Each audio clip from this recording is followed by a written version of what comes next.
News Channel 9 at 11 starts right now.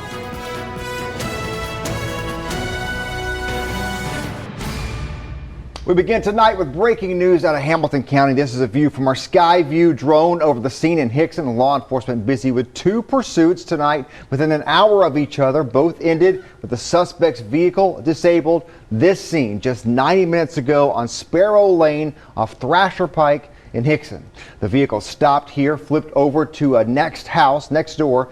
Neighbors tell us they saw Hamilton County deputies tackle the driver in the next neighbor's front yard. They put him in handcuffs. He was checked out by paramedics as he was detained. It's unclear where this all started tonight. We've reached out for details on this. An hour earlier, we were there as officers cleaned up a crash scene on a pursuit that started in Collegedale, went along Highway 58 to Chattanooga, and an officer says that the driver sideswiped another vehicle in the process. It ended here at Glass Street and Dodson Avenue in Chattanooga. You can see the vehicle has a blown tire and damage to the rear. We're working to learn if the person in that vehicle detained tonight is charged. Depend on us to update you on air and online. Also breaking tonight, this time in East Ridge, firefighters save a couple from a burning home not too far from Ringgold Road. It broke out about 8:30 tonight in the 1600 block of East Ridge Avenue. The fire was found and contained in the kitchen area. That's where they found one victim on the floor. The other person was rescued near the back door of the house. They were taken to the hospital where they are expected to be okay. The cause is considered accidental tonight. In other news tonight, 3 fires in Dade County continue burning tonight. 2 of them are contained, and first responders are working to contain the third. We told you about and showed you the first 2 last night, but Dade County Emergency Management says this third one started earlier this morning. EMA officials say the fire has spread to more than 475 acres along the now closed Murphy Hollow Road. They say no homes or other buildings are in danger right now. But if you were in Chattanooga and look south today, you may have seen the smoke. News Channel 9's Jacqueline Davis went to Dade County to get an update on these fires. Behind me, you can still see what is an active fire in Dade County. And with cold temperatures keeping smoke close to the ground, officials took precautions Thursday to keep students inside.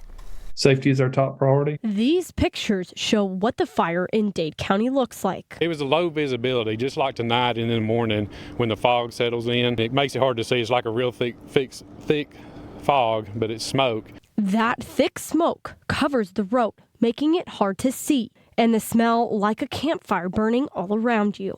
Ansel Smith with the Dade County Emergency Management Agency says this fire isn't contained. It's pushing up hills real hard. That's when the decision was made to keep children inside Thursday at Dade Elementary. The elementary principal and I communicated, and I drove over to the elementary school, and that's the area where it seemed to be the most noticeable. EMA talked to the school system this morning, and it was a decision between EMA and the superintendent to keep all the kids inside. Mark Cromie with Chattanooga Allergy Clinic. I think that it's appropriate for them to keep them inside during this time where we're having these terrible fires, because it's definitely going to cause some exacerbations of underlying asthma in these children. He suggests for people to take precautions when going outside. You have to go outside. The smoke will be an irritant that can cause some asthma exacerbations or bronchospasms. So using your albuterol will help prevent this from happening. N95 COVID mask at this point, if you have to be outside, would reduce the amount of inhalation damage that can occur from the smoke that's in the air.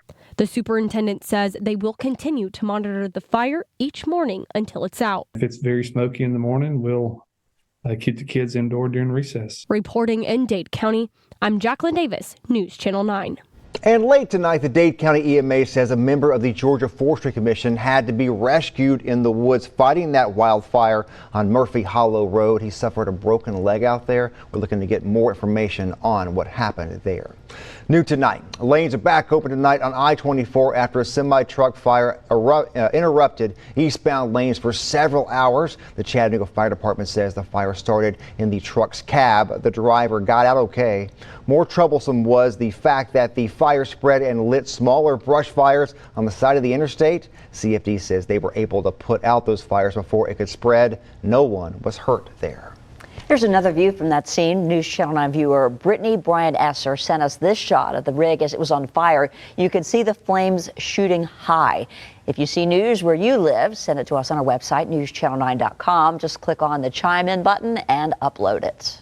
Well, it's another chilly night out there. Temperatures again should drop to or below freezing for most overnight, and some locations already there. 32 at Cleveland and Athens, down to 28 already in Murphy. Just a little bit higher the farther west you go. That's in response to more southeasterly breeze. In fact, compared to 24 hours ago, temperatures running several degrees higher. Keep in mind, last night we dropped well into the mid-20s. But even with temperatures being higher, still projecting temperatures right around freezing first thing in the morning. So be sure the kids are bundled up early, but late day it warms up rather quickly. Temperatures low to mid-60s with plenty of sunshine. I'll tell you how much warmer temperatures could be into the weekend and if there's any chance of rain over the next 7 days. Your forecast coming up. All right, David, thank you. Developing now, the body of a man who was killed in the country of Colombia during a robbery is now back in Chattanooga. That's according to Gregory Owens's family members. Colombian news outlets said he was attacked and killed by thieves in the country 2 weeks ago. They say those thieves shot him twice. He died at a hospital in Cartagena. The family tells us he was celebrating his birthday. It's unclear if authorities have made any arrests in this case. The family of East Ridge man seeking justice after they lost their loved one to a fentanyl overdose. Now, one woman is facing second-degree murder charges in this case. Court documents showed Christy Diamond Brandon provided fentanyl for Christopher Lloyd Rudder. She was indicted Wednesday by a grand jury. Rudder's sister, Jessica, tells us that her brother had been battling addiction his whole life and was working to stay sober, and this relapse is what ended up killing him. Jessica says she hopes these charges give Brandon a reality check. I'm just praying that she gets the help she needs and that she gets her life in order. She'll realize, hey, you know, I've not only destroyed his life, but his family's life and my children's life as well. A newly released Hamilton County report shows fentanyl as the main driver in overdose in the county since 2018. Tonight, we're learning more on an audit of a Chattanooga police major. The department's Office of Internal Affairs released their findings into an investigation into Major Daniel Bakari Wells. In it, the investigating officer describes multiple interviews with high-ranking members of CPD. All of them agree that Major Wells is a reliable employee who does his job. Concerns were raised because Wells had many days where he did not enter a city-owned facility. However, the report also says Wells has department permission to work from home or flex his own hours due to his status as an exempted employee.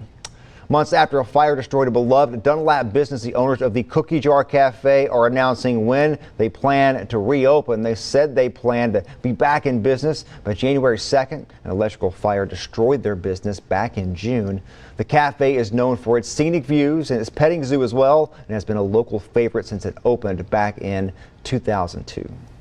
Report card season in Tennessee might look a little different with grades going to students and schools. Tennessee State Board of Education is close to rolling out a new plan to rate the performance of every school in the state. The board says schools will assign schools a letter grade of A through F. Schools will be graded on a specific model with achievement holding the most weight. The old system would rate schools on performance on a scale of 1 to 4. As the state prepares to release the first round of grades by the end of the year, there are still several concerns and questions as education leaders work to adjust to the new letter grading model. The big takeaway for people is that you're seeing a big emphasis on the increased emphasis by the state on achievement, which it traditionally has been both achievement and growth. Going with an absolute achievement based framework to grade schools or hold schools accountable is really provides a false narrative. The state's law behind the new grading model was first passed back in 2016. It is only now going into effect because of COVID. The new system looks at 4 factors: achievement, growth, career readiness for high school students, and a look at poor performing quarters by students. Still to come, lawmakers are once again passing bills in the House. Next, find out which ones are dead on arrival. Plus, I'm Kayla Gaskins in Washington. Coming up, what FBI Director Christopher Wray has to say about rising anti-Semitism in America.